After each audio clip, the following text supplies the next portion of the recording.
Olá, entusiastas da ciência livre e sem filtros. Meu nome é Lucy e você está no canal Make Science BR. E no Delineando de hoje eu quero conversar um pouquinho com vocês sobre o problema do gavial, mas que também se aplica a qualquer outro grupo em que há debates quanto à sua posição filogenética, ou melhor dizendo, os suas hipóteses evolutivas. Esse vídeo ele é muito motivado e inspirado pelo excelente vídeo que o Pirula fez, link aqui para vocês acompanharem, principalmente o que ele fala, né? Ele fez uma série falando dos crocodília, mas tem um vídeo que ele fala do gavial e fala muito bem sobre as problemáticas acerca das nossas inferências acerca desse animal. Então vou falar um pouquinho sobre isso, espero muito que vocês gostem, então roda a vinheta!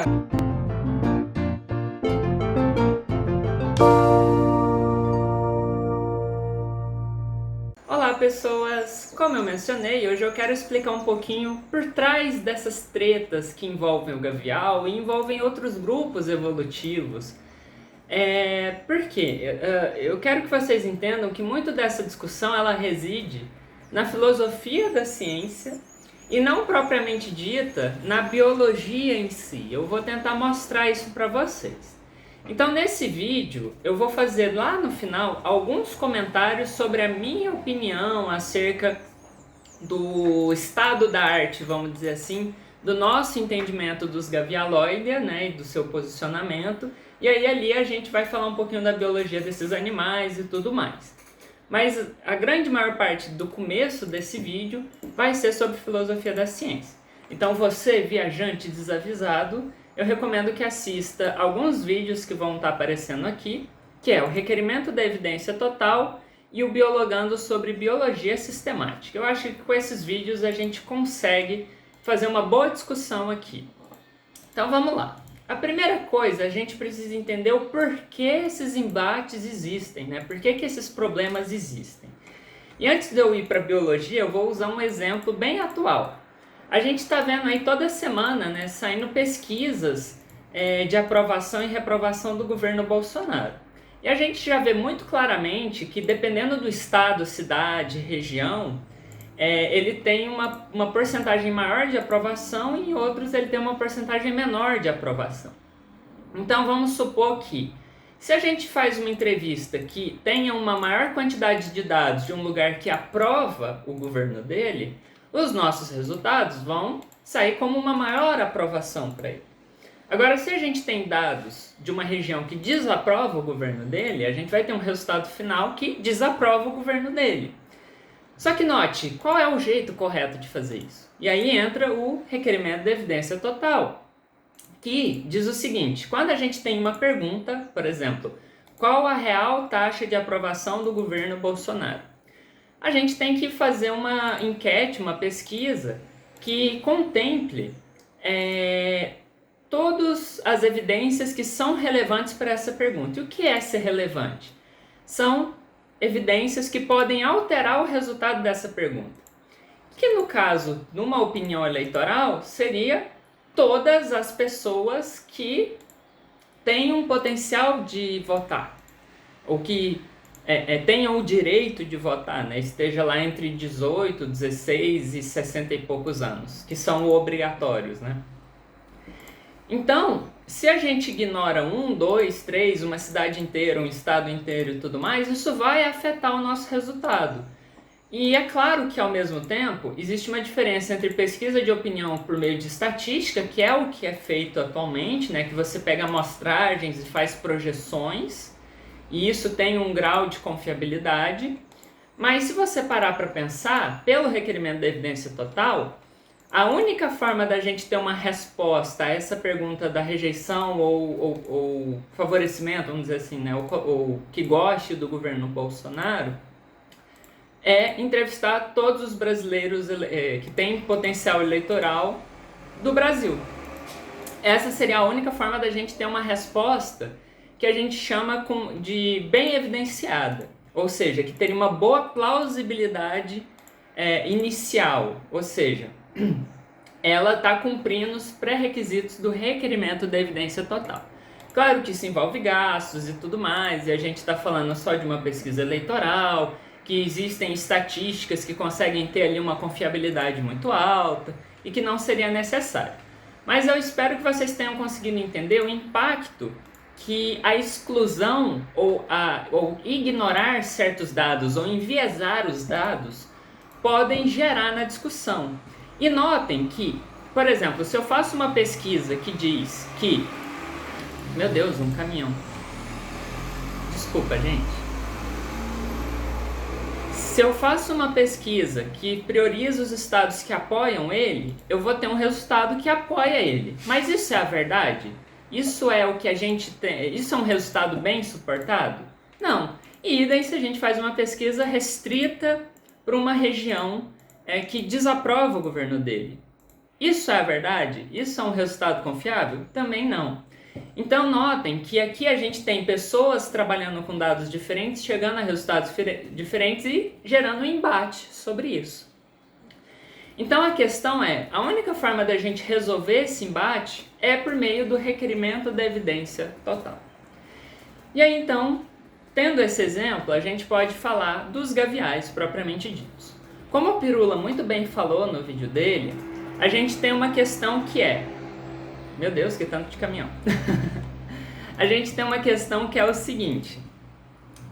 Quando a gente pega o gavial e usa dados morfológicos, ele cai numa posição dos nossos cladogramas, né? Ele tem uma hipótese evolutiva que coloca ele como um dos primeiros grupos a divergir dentro de crocodília. Quando você pega dados moleculares, você tem uma hipótese evolutiva que ele seria um grupo derivado, né? Um grupo que surge a partir do clado dos tomístomas, né? Que seriam os falsos gaviais. E quando você mistura as duas coisas, já teve resultado que puxou para o lado dos gavialoides como sendo os primeiros a divergir dentro do grupo e já aconteceu de puxar para o outro lado. Atualmente, os últimos estudos, como o próprio Pirula demonstrou muito bem, indicam uma preferência, né, para as hipóteses que colocam o gavial e os gavialoides como um grupo que derivou de tomístomo. Só que, como a gente faz esse debate? Como a gente discute qual hipótese é melhor do que a outra? Vai ser aquela hipótese que melhor preenche o requerimento da evidência total. Então, supostamente, seria aquela em que a gente vai ter os dados morfológicos e os dados moleculares sendo analisados simultaneamente. Só que aqui a gente tem um problema de um vídeo que um dia eu vou fazer, que é os problemas dos dados moleculares dentro das inferências filogenéticas, e tem muitos problemas, e a questão dos próprios dados morfológicos, que também tem seus próprios problemas e que a gente precisa lidar com eles. Mas note, então, o que acontece no caso do gavial é que não há um debate de verdade. O que existe são diversos trabalhos buscando sucessivamente criar linhas de evidência e ver o que essas linhas de evidência geram como hipóteses acerca da evolução desse grupo. Então você tem as linhas de evidência morfológica focadas no crânio, você tem as linhas morfológicas focadas no corpo inteiro, você tem as linhas moleculares de um DNA, de um DNA mitocondrial, de alguma outra molécula.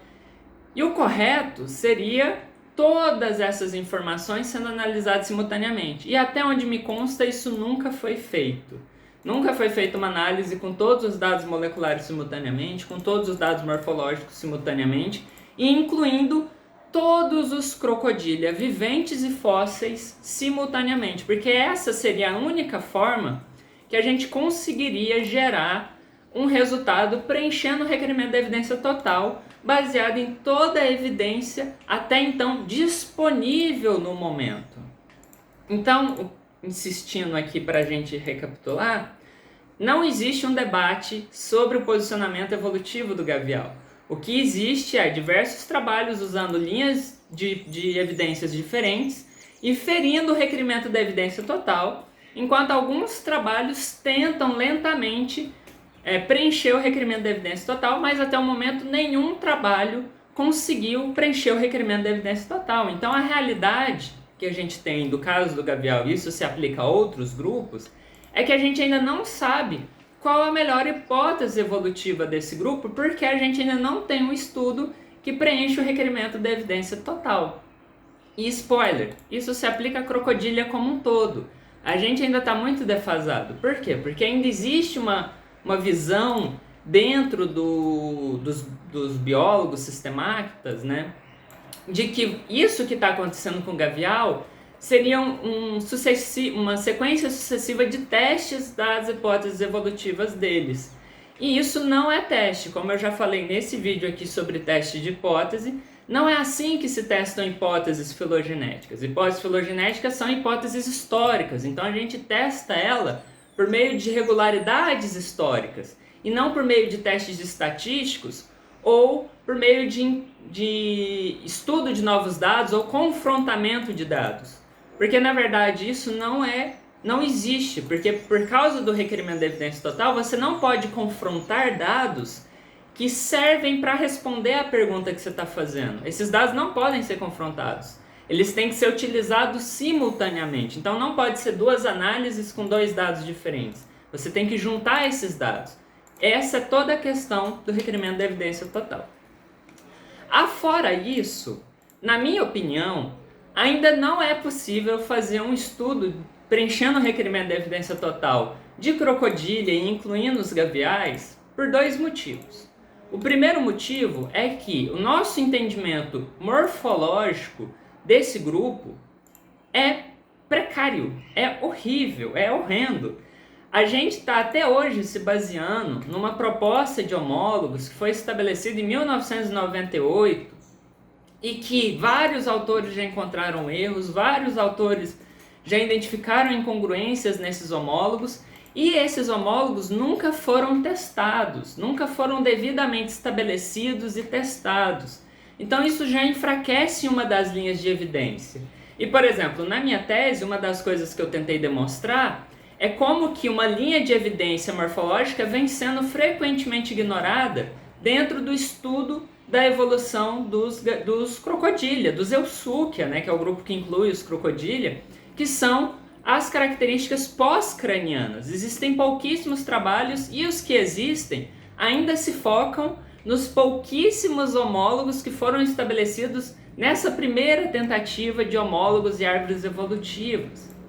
Então, a gente tem esse severo problema de deficiência com relação aos nossos dados morfológicos, que a gente precisa corrigir, e é uma das coisas que eu estou tentando fazer e que me impede de eu continuar publicando certas coisas, porque me dá agonia não poder corrigir, porque quando você tenta corrigir esses dados, você está confrontando certas autoridades científicas, e muitas vezes na ciência, infelizmente, o ego acaba sendo superior do que as próprias argumentações científicas que estão sendo dadas. Então aqui eu convido vocês, para quem quiser assistir a minha tese de doutorado, né, minha defesa de doutorado, lá eu falo um pouco sobre essas problemáticas sobre o pós-crânio. Então pensem, só da morfologia, atualmente a gente já não consegue, só com a morfologia a gente não consegue preencher o requerimento da evidência total.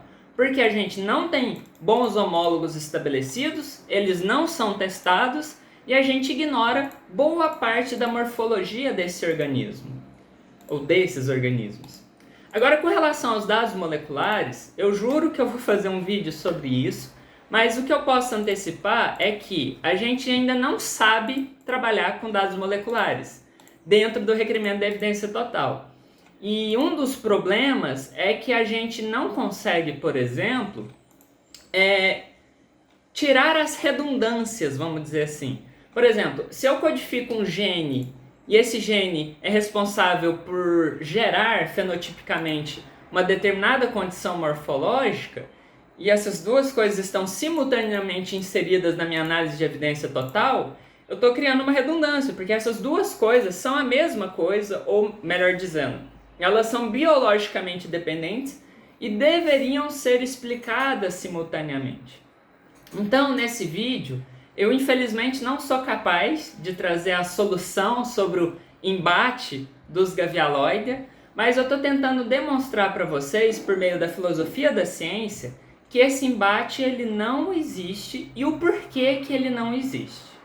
Agora, só para também não chatear quem assistiu até aqui, na minha opinião, pelo que eu já estudei do crânio e do pós-crânio, isso é total achismo, viu, gente? Talvez quando eu materializar isso em dados e evidências para propor hipóteses, dê um resultado completamente diferente. Mas nos estudos que eu tenho feito com relação à embriologia, miologia e à morfologia desses organismos que estão diretamente relacionados com os genes que eles manifestam, a gente consegue observar que não seriam os homólogos que a gente observa entre os Gavialoideae e os Tomistoma, né? Eles me parecem ser melhor explicados como coisas que surgem independentemente do que coisas que surgem a partir de um ancestral comum. Mas isso fica para ir para futuros estudos, quando eu conseguir retomar essas minhas pesquisas e parar de ter meus artigos recusados por causa de ego. E é isso, pessoal. Espero que vocês tenham gostado desse vídeo. Eventualmente eu vou querer sim fazer vídeos tão legais assim quanto o Pirula sobre os grupos dos crocodília, né? Tentar dar um enfoque. Já era uma ideia minha lá do Biologando. E quando eu fizer isso, eu espero muito que vocês gostem, mas não deixem de conferir os vídeos do Pirula, que está sensacional, e que tem uma promoção da Doppler Store lá também, que vocês não podem perder. Então correm lá para aproveitar e adquirir esses conhecimentos. E espero muito que vocês tenham gostado desse vídeo. Vejo vocês nos próximos vídeos. Um grande beijo. Tchau, tchau! Muito obrigado pela sua atenção, não esquece o like, de compartilhar e de se inscrever no canal. Caso tenha condições, considere se tornar um padrinho do canal. Beijos!